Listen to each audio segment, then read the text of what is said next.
Welcome to the Tactical Dent Tech Podcast. You are now part of a small underground movement of dent technicians from all over the world. We are on a mission to change our industry with innovation, intelligence, and skill.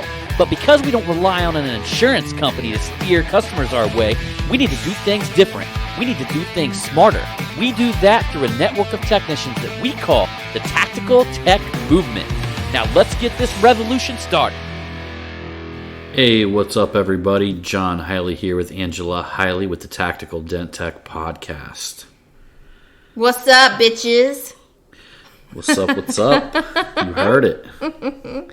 You heard it here first. What's up, my motherfuckers? Da-na-na-na-na-na. So, I'm actually dialing in the sound while you're singing there. Yeah.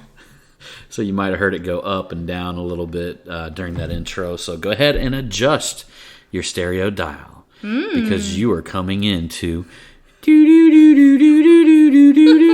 Tactical Podcast Zone. That was pretty good. So we are talking about today. Something I haven't really talked about in a long time. And I was just reminded. I was listening to some motivational stuff earlier this morning, and was listening to some Jim Rohn, and then there was a guy who actually mentored Jim Rohn, and kind of reminded me of something I used to talk about in the past quite a bit, and that is in business, planting seeds. Plant them seeds. Well, not only in business, in life. Planting seeds continuously. I think the juvenile side of us and a lot of people, especially people that are broke, is that they expect the moment that they fucking plant a seed that it should just poof, and just grow right in front of them. But fortunate for them, because you wouldn't want to, the moment that you thought of something or the moment you did something, for it to immediately spur into action. Yeah. When you're a kid in school, don't you remember, they make you grow grass or maybe do a whole lima bean or something? I must have been macking hose when I was in that class. Well, the whole grass thing, they give you a little egg carton and you have some soil and you put your seeds in there, and they teach you how to take care of it and tend to it and to watch the progress and also be patient. Right, and you gotta wait, and that's the way anything is in life. I mean, literally, but you gotta tend to that seed. You've gotta water that seed. More importantly, especially when we're talking about in life, you gotta believe that seed is coming.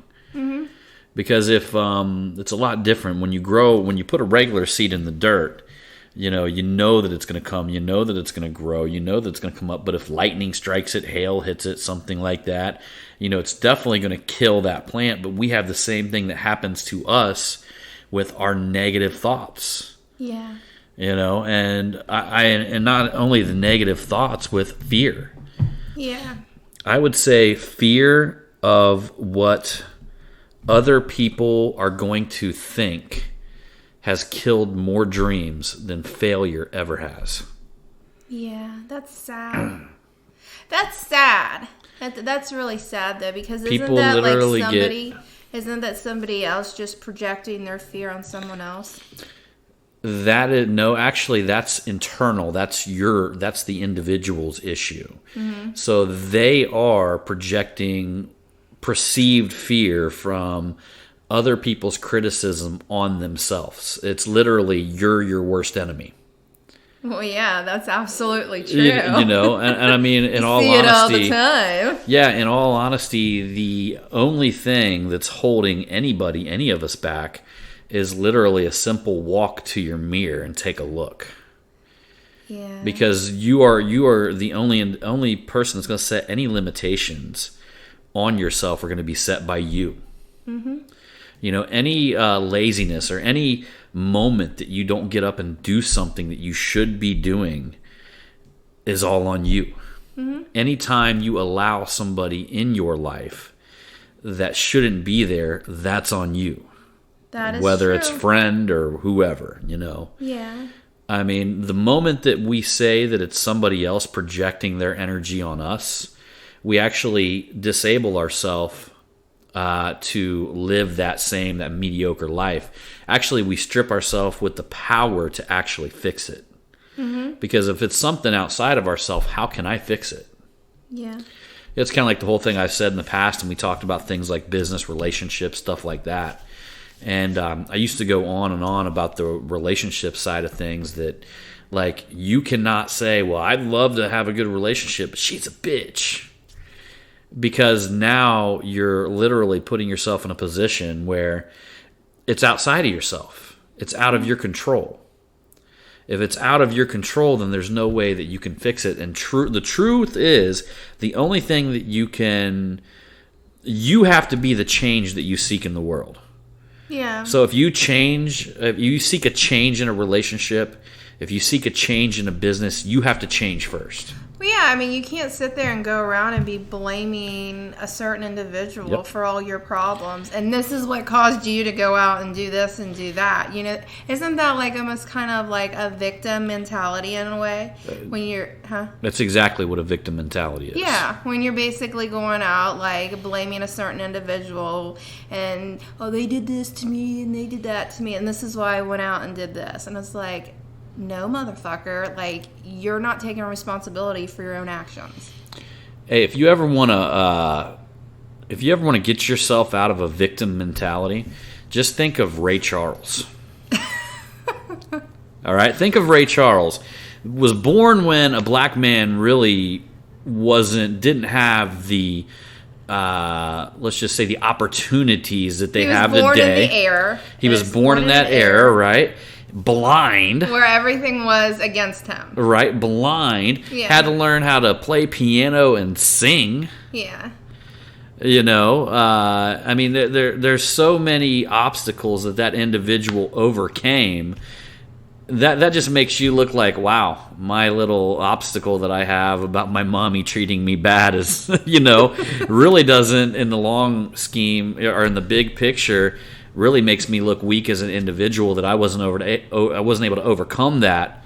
But look at some people that have overcame things that are just wildly insane. Yeah, and like I've said time and time before, like those individuals don't even like consider themselves a victim or even carried that mentality like whatsoever. I seen that there's a kid that was on TV. There was a show about this kid, and he literally was out. He's blind and deaf and was out riding a bike. And he would do this. He would go kind of like you flick the bottom of your tongue on the top of the roof of your mouth and you make that sound. He was feeling the projection of the sound. The kid learned how to overcome being blind and deaf. Well, they always say that, like, the senses that you're unable to use, the ones that you are able to use, like, they become your, your strong suit, and that's what you focus on. And I kind of seen this in business where, I kind of knew, there's a lot of laws out there, and one of them is like the law of average, there's a lot of, like, everything falls into a specific law. And whether that's from being happy or whether that's from gaining money or becoming wealthy, or whether that's from gravity, the law of gravity. Gravity doesn't care if you're a sinner or a saint. If you're a saint, you can jump off the edge of that building and you're still going to be a saint on a sidewalk that is no longer here. Yeah. Regardless. And it's the same way with business, with wealth, with money, right? But the thing that doesn't line itself up with wealth and money is the law of what actually makes you happy. So what happens is some people can go on and win, and even subconsciously win on all the laws that it takes to win in business and win at making money, but they're breaking all the laws of happiness. Yeah. You could follow both laws in tandem. And I've been reading some books that's so interesting. Ralph Waldo Emerson, he talks a lot about how it's like, have you ever seen them people that stand up on two horses, or they got two horses and they got one foot on each horse's back? Yeah. And, it takes some talent, right? It takes some effort.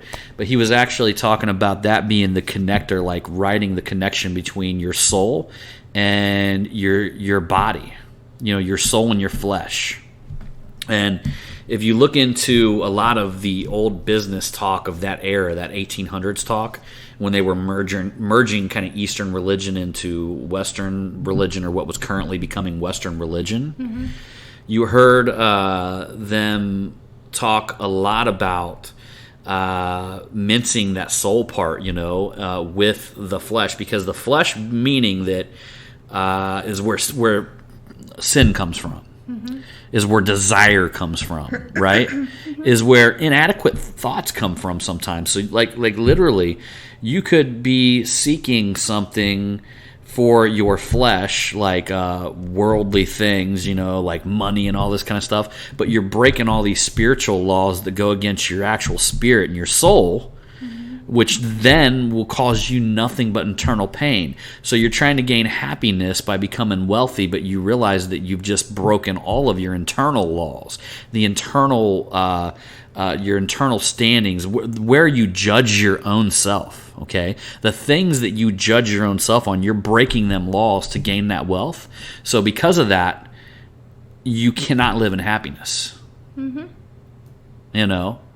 he talks a lot about that, about being so self-aware that it's like riding that horse. You got your flesh on one side, and you got your spirit and your soul on the other side, and you're standing on top of them, whipping two horses and getting them to go in the same direction. For some reason, we had this conversation with Jonathan, but it went kind of veered off. Didn't you tell him that's what you wanted to we wanted to go somewhere, and you're like, no, I'm going to go riding in with standing on my two horses or something of that nature. I say all kinds of shit all the time. And all I could think about, I don't know if that'd be good on your knees. We don't need you getting hurt. And and I think a lot of people, they might be thinking I'm kind of getting religious on them, which I'm not really, actually, because what sin is not, it's not really. I mean, I know that it's mainly used in the Christian religion, but ideally it's just when you turn away from yourself, or when you go against who you are inside. And I know it's so debatable, and you guys are thinking about this guy and that guy and this and that, but whatever. I don't worry about what anybody else, I don't want to go into debates or deep thought about this guy did this, but what if he felt that it was right and all this kind of stuff, because that's for God to sort out, or the universe, or whatever you want to call it. That's for them to sort, okay? That's not for me to sort. I know in my life and my personal feeling and my personal being, I know right away when I do something that's against my core beliefs or my core values. Yeah. And from my greatest understanding, that, my friends, is what a sin is. Yeah, I always just figure, I'll be watching the news in the morning or something like that, and they'll be talking about so-and-so got arrested in this case and blah, blah, blah, and I'm just like, well, and then on Facebook, everybody has an opinion, but I'm like, listen, I was like, that guy's going to have to answer what God it is, one though? day, and I'm like, that'll be sorted out between them. Everybody, it just seems like, not none of you guys, y'all are cool, right? But everybody else, and probably some of you guys that are listening need to hear this, because we got just a bunch of judgment motherfuckers out there, man. You know what I mean? That just, you want to just sit back and armchair quarterback and just judge any fucking person. There's something wrong with you, man. You know what I mean? If that's all you do is sit back and judge this person and judge that person, I mean, that's a serious character flaw right there. Yeah. Because the truth of the matter is, I mean, you've heard the old saying, when you're pointing your finger, somebody else is pointing their finger back at you. Or when you talk about, what did Jesus say? He said, when they're picking the wood out of your eye, they can see the plank in theirs. You know what I mean? Basically meaning people who judge got a bigger fucking issue that needs to be judged, likely a big time issue that likes to be that needs to be judged, or that they're judging themselves on at the same time. It's a deflection. It's like, oh, I don't really want to. Totally is, I don't want to look at my internals. I don't want to look at my internal issues. So let's point at this person because they're the bad guy. I'm not the bad guy. They're the bad guy. Yeah, it's a bunch of horse shit, and she knows I really don't like the news. I like to watch the weather, but then, she gets into all that shit. Some stuff I get a giggle out of, okay? Yeah, I get a giggle out of some stuff.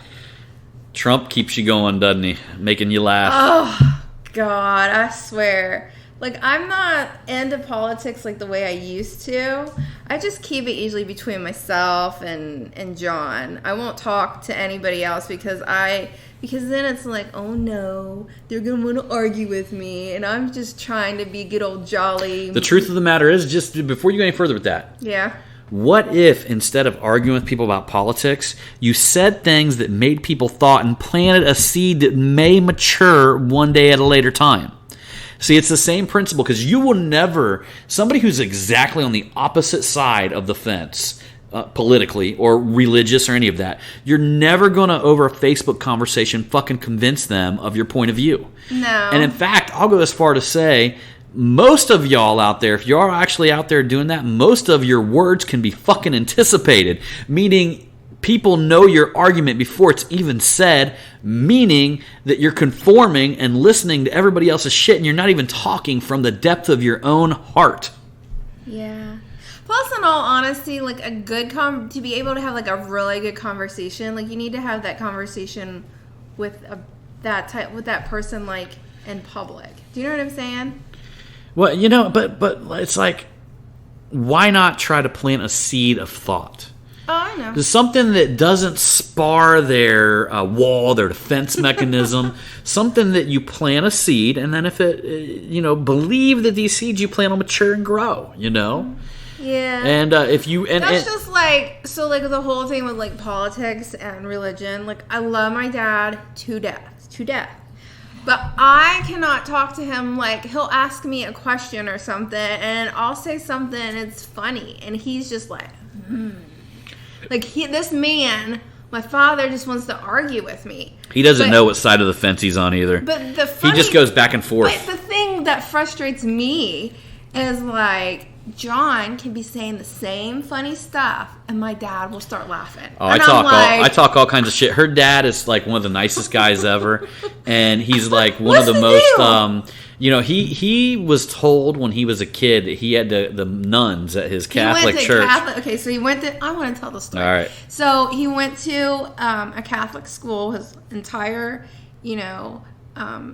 during school, but here's the thing, like he told me that like when he was a little kid, they said the nuns told him that if he did not go to church on Sundays that he was going to go to hell.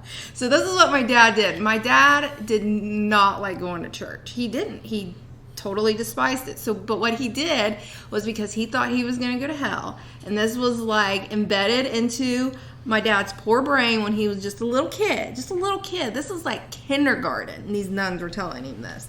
So what my dad would do on Sundays is, since he really didn't like going to church and all he wanted to do was play outside, with his friends, that he would wake up at the butt crack of dawn and go to the first mass. So the earliest, I think it was like at 5 or 6 o'clock.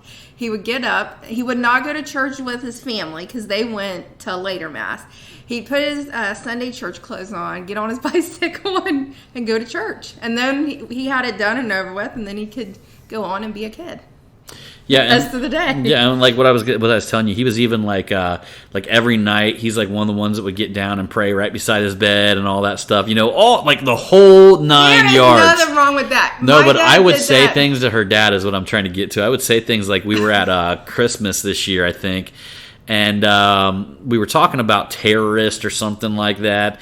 And I asked her dad, I was like, so do you know what the terrorists eat at Guantanamo Bay, right? Oh, God. And he's like, no, what do they eat? And I look over to her brother. I'm like, hey, John, why don't you tell your dad what the terrorists eat at Guantanamo Bay? And if you guys haven't watched Harold and Kumar Escape from Guantanamo Bay, Like he knew exactly her brother knew exactly what I was talking I totally about. forgot about that. And if you guys haven't seen Harold and Kumar at Guantanamo Bay, it's like the soldiers there feed them cock meat sandwiches. And I tell our brother, I'm like, so why don't you tell your dad what they feed the terrorists at Guantanamo Bay? And he's like, I ain't saying that. And her dad looks at her brother and goes, what? What do they feed them? And he looks back at me, he's like, aren't you guys going to tell me what they feed the terrorists at Guantanamo Bay? I think Jonathan even knew, and he had this look on and his we face. all are just like, there's like 5 of us that knew around the table looking at each other going, who's going to tell them they feed the terrorists cock meat sandwiches? And that's the type of stuff that I do to him. What I tell him last time, I was like, hey, Tom, you know why they call them nuns, don't you? He's like, what? I said, because they don't get none. No. He doesn't laugh. I know he's laughing inside when I say that. No, they were the church that he goes to or something, like they were needing more donations, and then they were asking people if they wanted to like put the church in their will or if they wanted to sign over their house or something of that nature. And I forget the stuff that you were telling my dad, but it was like funny. But then when I would bring something up, he'd get all serious with me, and I'm like, damn. And then the last time we went out to lunch with them, we were outside of the mall, and there was the Big Dick's Sporting Goods store. And it's so funny. We were standing between a restaurant called BJ's, and then we had Dick's on the other side. Yeah. So I look over at her dad, and I say, "That's some big Dick's over there." And he goes, yeah. And finally, I look over at John standing beside us. I'm like, John really likes Dick's. And your dad was like, that's a nice store. He didn't even, it just went, and finally she goes, John, stop. And I look at her and I'm like, oh my God. I'm like, your mind went straight to the gutter. I looked at him and I said, I can't believe you raised a young lady like this, Tom. That's how my conversations go with him. It's hilarious. Oh. He used to not like me. He would always say, well, he would always say, Everything that I said to him, he'd go, He still gets down and prays every night like that. As a kid, when I would see my dad do that, like I don't know, that always warmed my heart. It reminds you of like a movie or something. But going back to the planting of seeds, you guys, I want to say this to anybody who may be a new business owner or somebody who may be like in the paintless dent removal business who wants to get into another facet of it. The law of averages will definitely land you, like literally, if you go to 100 places, you're going to land 20 of them. You know, that's just the law of averages alone. And that law can like get even higher than that if you have the confidence to take the deal when you go in it and land it. You know, I'll give you guys an example. I used to try to get all kinds of car dealers and all that stuff. Wasn't really confident when I first started doing paintless dent removal, especially with sales and walking into places. I mean, I was young. I mean, you think about this, this is like really hard to imagine. You got like a 21, 22-year-old walking in your front door trying to fucking sell you something. You usually laugh at them. You're a little bit older than that. 23 maybe. Whatever. I was young, you know, and I didn't look like I should possibly be selling anybody anything, right? And so all of a sudden one day I just woke up and I said, you know what, man? I was like, I'm done with this shit. I was like, I'm going to fucking I'm taking these deals. Yeah. I'm going in and I'm taking them. And I had it set in my mind that wherever I went, I was going to land that sale or I was going to get kicked out, one or the other. Yeah. And I went out do you remember that during a 1 week time that I landed something like 40 car dealers? Wasn't that when you went up through? We were going up through Bell Fountain and West Liberty and all the way up through there. Ended up landing every single car dealer like literally in 1 week when I made up my mind that I was not going to take no for an answer. It was so funny because I think like I suggested that. I was like, oh, what about this area? And like the weirdest thing is like you left that morning. I think I tried calling you in the afternoon. I couldn't get a hold of you. And what it was is like that area has like I'm sure it's probably gotten better, but at the time it didn't have like the greatest cell service. Mm-hmm. And then eventually you called me and I was kind of like worried. I'm like, what is going on? I haven't been able to like call you. And you were like so stoked. You were so stoked. You were like, I got this one, and I got this one, and I got that one, and yeah. I literally had used car managers squirming in their chair because I wasn't walking out. You know, they normally just like kick you out or whatever, or just tell you to leave. And I was basically just I would walk into the car dealer and I would jump in the car and act like I was going to test drive it. And what I would do is I would pre-call the dealer before I even got there. And I would say, hey, I was talking to a guy secretary answer. I'd say, hey, I was talking to a guy the other day. He said he was your used car manager. I'm like, I was out at breakfast and he was talking about some sort of car. What was his name? And this is before you could find it on their websites, and all websites weren't even really that big. Yeah. But they would give me the individual's name, and I'd walk in there, and I would just kind of like jump in a car, act like I was test driving it right in their showroom. Of course, a couple salesmen would swarm around me. I'd be like, hey, is Jack in? And they'd be like, yeah. And they would literally walk me back to his office, and I'd walk in and be like, hey, man, I've already walked over your whole car lot. This is what I found out here on it, you know, and these are all the dents that I see on here and here. And, like, literally, I had this one guy, I remember it was Steve Austin Chevrolet in Bell Fountain. Like, he looked like he was trying to find an exit. Like, he was staring at the door, looking back at me, looking up at the clock, looking at his watch, like everything. Were you standing strategically where he couldn't get out? Yeah, I was. He would have either had to make a scene, yeah, or he would have get out. Like, next thing you know, this guy goes, all right, man, there's a Chevy da-da-da out here. It's got a little ding in the quarter panel. You know, you can go fix it. Yeah. Well, once they let you unload the tools, it's on like Donkey Kong, because now you get the law of reciprocity coming your way. Because now you've done something for them. Didn't you do that at dealership for quite a while? I did, yeah. Yeah. Yeah. You know, and I mean, didn't you get to know a lot of them people? I did. And build like Still really good relationships I with built them? very good relationships with all of them. Yeah. But I basically had to hammer my way in there. Yeah. You know? So even the law of averages, but it all came down to my core belief. And basically me saying, no, they're either going to let me have the deal or they're going to kick me out of here. Yeah. One or the other. Never got kicked out one time. I did have one guy, though, that I could never sell regardless. But he was super nice. What dealership was he? You know, I can't remember the name of it. It was a Chevy dealer in Urbana. Huh. I wonder why. I don't know. They had something. They had some sort of deal worked out with some company that rhymes with Schment Schmizzard. Okay. I get you. I don't know why I said it like that, but they rhyme with Schment Schmizzard. You know who always said that? Who? Tony Antonelli. Oh, really? What I used to call him, what was his last name? I used to say all the time. We've talked about this. I used to call him Antitelli. Oh, man, poor guy. He's a nice guy. Finally, too. he freaked out on me on a live podcast. He's like, it's Antonelli. It's Antonelli. Well, he probably let it slide for so long, and then finally it just drove him bananas. He's just like, he's going to get my last name right. Oh, man. So tell everybody. Tell everybody what? About my broom. Oh, yeah. You guys heard about the she shed last week.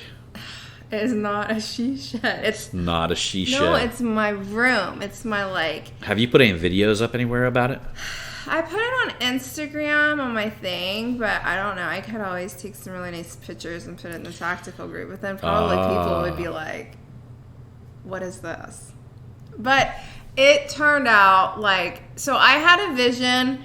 And somehow John was able to figure out... Somehow I was able to. Somehow you were able to, like, go inside my brain and figure out exactly what I wanted, because this man created me, like, my happy place. It has tons of shoes, handbags, clothing. It is just, he hung this beautiful chandelier, and it just is amazing. It's my heaven. It is my heaven. I have 94 pairs of shoes that are on display, and there's still some in the closet in there. But those are the one boots that, like, I would have to stuff, like, tissue paper or something like that to get them to stand up properly. They just weren't, like, the best ones to be on display. I built the room with a golden hammer, you guys. Oh, this room is to die for. It's like, in all honesty, it's like the best room to go into and take selfies. John knows. You know, I'm going to be honest with you guys. That's something in the future I'm looking to get better at is carpentry. Not because I want to be a carpenter, but because I do love the finished result of woodwork. I love the idea, and I'm going to be honest with you, I'm not that good at it. You know, especially when it comes to fitting in corners and edges. But I know that I could. If I put a little bit of effort into it, I know that I could. Yeah. And I almost feel like I want to be able to build my own things, but I feel like it'd be almost more of like a hobby rather than something that, you know.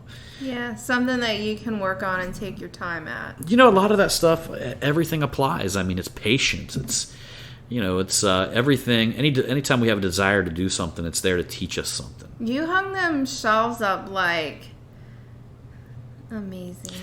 We put them bad boys in studs. Oh, I went like that room is just amazing. I'm telling you guys, like you do something for your woman that she's just been wanting forever and ever and ever, and I'm gonna tell you, like she's just gonna like it's just gonna make everything better. It's gonna make everything extra better. She loves her room. I love my room. It's not a she shed though. So, y'all, we got an announcement to tell you here, and you're going to be hearing a lot more about this in the future, but we are going into a new location. Whoop, whoop, it's much bigger than our current location. This place is fucking awesome. Yeah, so it's really, really cool. There's a lot of cool aspects about this building, meaning that it has more offices, which we need. You know, we're growing in every aspect. We're growing inside of the media end of our business. We're growing inside of Dent Trainer. We're growing inside of our tactical tools business, which you're going to see a lot more things coming out in the future with that. We're growing in every direction. Yeah. So because of that, it seems like we just outgrew our location. Mm-hmm. So I have the keys now, and I was talking about this the last podcast. Something we're kind of hanging tight on a little bit. You know, I just want to make sure everything went through. Everything. Was that yesterday when I seen it? You went through there yesterday for the first time. It is so clean. It's a huge shop area, you guys. I mean, there's probably so clean, and I'm just like, oh, this makes Mama happy over here. Yeah, there's probably room to fit 15 cars in one side of the building. There's going to be a really cool room that you guys we're calling it the Tactical Tool Vault. I thought we were going to keep that a little bit on the DL. Man, this is our podcast listeners, girl. All right. Better be giving some love. This whole thing, so like when John showed me that area of what he's wanting to do, like the Tactical Tool Vault, I was like, oh my God, like I just totally visioned this badass area, like just how like I have my shoe room, like this is gonna be like John's tool vault. And I just like when I walked into this area, I totally pictured everything. Like he was saying, oh, I want to get this and do this and that, and I like totally visualized it. This thing is going to be amazing, and when all of you guys see this, you're going to be like, I need to get one of them myself. Well, it's kind of cool because it's got double glass doors that go into the shop area. And it's got another glass door that goes into the office area and all that stuff. But we also have a separate lobby area up to the front of the building. So it's kind of like moving into a dent factory. It's going to be amazing. Like, I can't wait till we're all officially moved in there and everything is completed and it's just everything's laid out the way that it should be, because it's going to be a bad mamma jamma. And that's going to take a little bit of time, y'all. I guarantee you. We're moving into this. We got the mega media event coming up here in October. So literally like 3 weeks away from the mega media event. And then we've got this move and everything is just, it's coming together perfectly at all of the right times. And then after that, you guys know we got our epic Black Friday, Cyber Monday. You know, we need to get you into some like super duper funny costumes. I wonder if we should take a poll or take a thing and see like what type of costumes people would like to see. Oh, good Lord. Like, you know, funny funny Christmas characters or Well, something we need to like put a that. poll too, because you're gonna have to wear a costume. Oh, I'm down. I like wearing costumes. But I'm not going to be wearing anything slutty. So, no, that ain't happening. That might not be a good poll to have in a Dent Guy group then. You know what? In all honesty, I think that the majority of the men would be respectful. And they're like, that's John's wife. No, we don't want her to do that. And then you got that drunk motherfucker shows up 3 a.m. No. Yeah! Titties! No, that's not happening. I'm a very... Woo!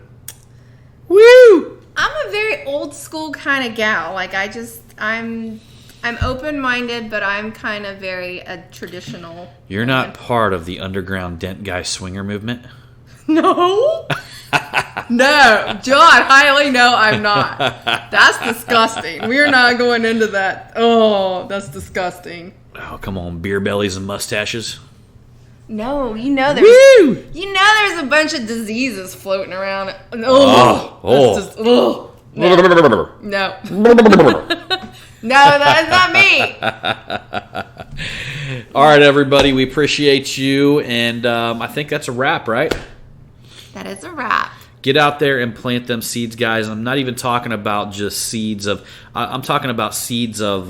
Here's the thought I want you to take away from this podcast. Okay, a goal is a seed. All right, and what I want you guys to go out and do is set a big fucking goal. Set a goal that's scary. Okay, not because of what you're going to get, but the person that you're going to become to get that goal. Mm-hmm. That's what you got to think about. It's not what you get, but man, could you imagine the person that you become to be at that level? I don't know what your goals are. I don't want to plan anything in your mind. You know your desires. You know what you want. Mm-hmm. Okay? Something, big for me may be small for you. Something something that's big for you may be small for me. Yeah. Everybody has individual tastes. So whatever that goal is, whatever that big, scary goal is in your mind and your heart, put that out there, because imagine the type of person that you're going to become on pursuit of that. That's the true wealth.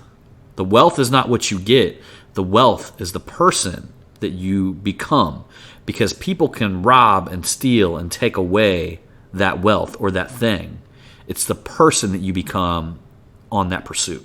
Yeah, it's your journey. All right, everybody.